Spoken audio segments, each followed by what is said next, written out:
नमस्कार, मैं रमाकांत उपाध्याय आपके सामने मैं प्रस्तुत करने जा रहा हूँ शिव प्रातः स्मरण स्तोत्रम।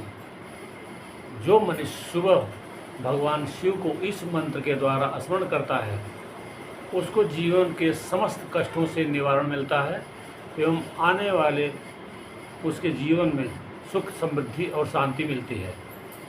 तो अभी हम लेते हैं इस मंत्र को। तो अभी हम शुरू करते हैं शिव प्रातः स्मरण स्तोत्रम।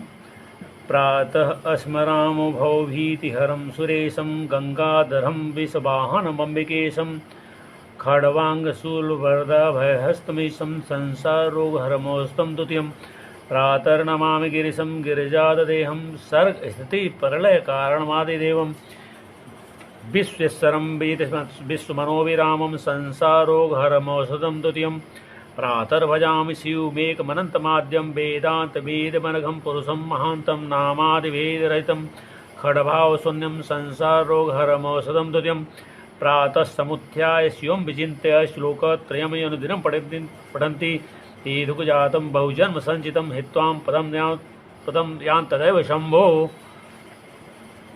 अभी हम यहीं से लेते हैं द्वादश ज्योतिर्स्मरणम, जो कि अगर मनुष्य प्रातः सुबह उठ करके भगवान 12 ज्योतिर्लिंगों का स्मरण करता है तो 7 जन्मों के पाप उसके नष्ट हो जाते हैं। तो हम लेते हैं द्वादश ज्योतिर्लिंग स्मरणम। सौराष्ट्रे सोमनाथम च श्रीशैले मल्लिकार्जुनम उज्जैन्यां महाकाल मोंकार ममलेरसम परल्यां वैद्यनाथं च डाकिन्यां भीमशंकरम सेतुबंधे तु रामेशं नागेशं दारुकावने वाराणस्यां तु विश्वेशं त्र्यंबकं गौतमीतटे हिमालये तु केदारघुष्मेश्वरस्य शिवालये एतानि ज्योतिर्लिंगानि सायं प्रातः पठनर सप्तजन्म कृतं पापं स्मरणेन विनश्यति। इति द्वादश ज्योतिर्स्मरणं सम्पूर्णम्। द्वादश ज्योतिर्लिंग स्तोत्रम्। सौराष्ट्रदेशे विशदे तिरम्ये ज्योतिर्मयं चन्द्रकलावतंसं भक्तिप्रदानाय कृपावतीर्णं तं सोमनाथं शरणं प्रपद्ये। श्रीशैलशृङ्गे विबुधादितङ्गे तुलादितुङ्गे विबुधावसन्तं तमर्जुनं मल्लिकुरुमेकं नमामि संसारसमुद्रसेतुम् अवन्तिकायां विहितावतारं मुक्तिप्रदानाय च सज्जनानाम् अकालमृत्योपरिरक्षणार्थं वन्दे महाकाल महासुरेशं।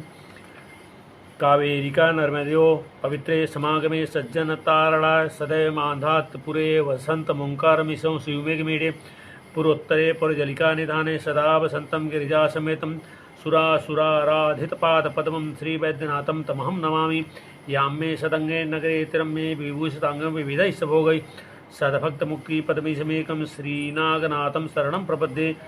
महार्दिपार्श्वे च तटे रमन्तं सम्पूज्यमानं सत्तं मुनीन्द्रैः सुरासुरयक्ष महोरगाद्यै केदारमीशं शिवमेघमीडे सादिशिसे विमले वसन्तं गोदावरीति पवित्रदेशे यदस्नात्पात् कमासुनासं प्रयादितं त्र्यम्बकमीशमीडे श्रुताम्रपर्णी जलराशियोगे निबद्ध सेतुं विस्कैर्यसंख्यं श्रीरामचन्द्रेण समर्पितं तं रामेश्वराख्यं निहतं नाम यम डाकिनी शाकिनी काशमाजे निशभ्यमाणं पिशितासनैश्च सदैव भीमादिपतप्रसिद्धं तं शङ्करं भक्तहितं नमामि।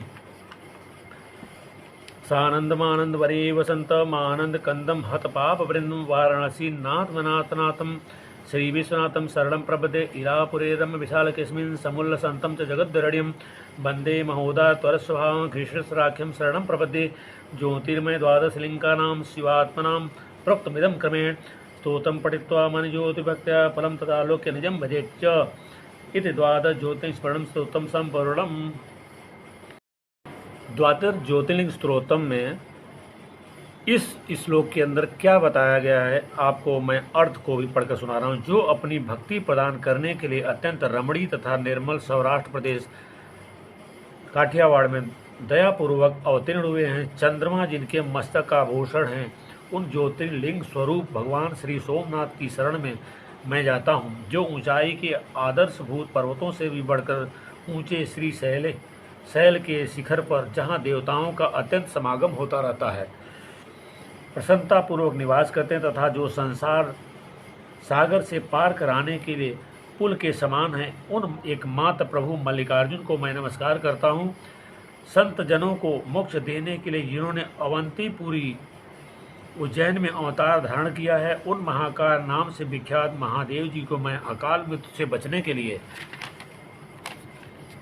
नमस्कार करता हूँ, जो सत्पुरुषों को संसार सागर से पार उतारने के लिए कावेरी और नर्मदा के पवित्र संगम के निकट मानधाता के पूर्व में सदा निवास करते हैं। उन अद्वितीय कल्याण में भगवान ओंकारेश्वर को मैं स्तवन करता हूँ, जो पूर्वोत्तर दिशा में चिता भूमि बैद्यनाथ धाम के भीतर सदा ही गिरजा के साथ वास करते हैं। देवताओं और असुर जिनके चरण कमलों की आराधना करते हैं, उन श्री बैद्यनाथ को मैं प्रणाम करता हूँ, जो दक्षिण के अत्यंत रमणीय सदंग नगर में विविध भोगों से संपन्न होकर सुंदर आभूषणों से भूषित हो रहे हैं, जो एकमात्र सद्भक्ति और मुक्ति को देने वाले हैं। उन प्रभु श्री नागनाथ की मैं शरण में जाता हूँ, जो महागिरी हिमालय के पास केदार सिंह के तट पर सदा निवास करते हुए मुनीश्वरों द्वारा पूजित होते हैं तथा देवता असुर यक्ष और महान सर्प आदि भी जिनकी पूजा करते हैं।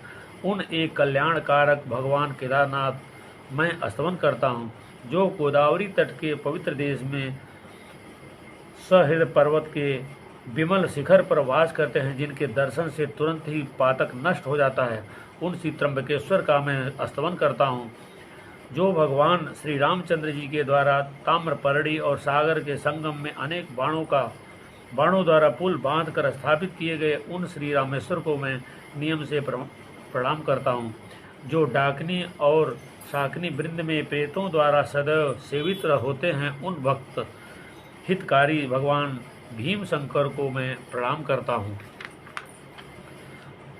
जो स्वयं आनंद कंद हैं और आनंद पूर्वक आनंद वन काशी क्षेत्र में वास करते हैं, जो पाप समूह के नाश करने वाले उन अनाथों के नाथ काशीपति श्री विश्वनाथ की शरण में मैं जाता हूँ, जो इलापुर के सुरम्य मंदिर में विराजमान होकर समस्त जगत के आराधनीय हो रहे हैं, जिनका स्वभाव बड़ा ही उदार है। उन घृष्णेश्वर नामक ज्योतिर्मय भगवान शिव की स्मरण में मैं जाता हूँ। यदि मनुष्य क्रमशः कहे गए इन 12 ज्योतिर्मय शिवलिंगों के स्तोत्र का भक्तिपूर्वक पाठ करे तो इनके दर्शन से होने वाला फल प्राप्त कर सकता है। शिव भक्तों, जैसा कि मैंने आपके सामने जो मंत्र प्रस्तुत किया है, ये मंत्र मेरे जीवन का अनुभव बताता है कि अगर आप इस मंत्र को नियमित रूप से पढ़ते हैं और भगवान को स्मरण करते हैं, तो आपके मन में जो आप सोचते हैं वैसा ही भगवान सामने आपके लाते हैं।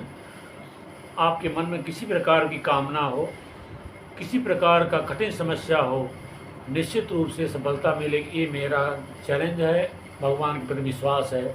इसी के साथ मैं अपना आज का यहीं पे वाणी को विराम दे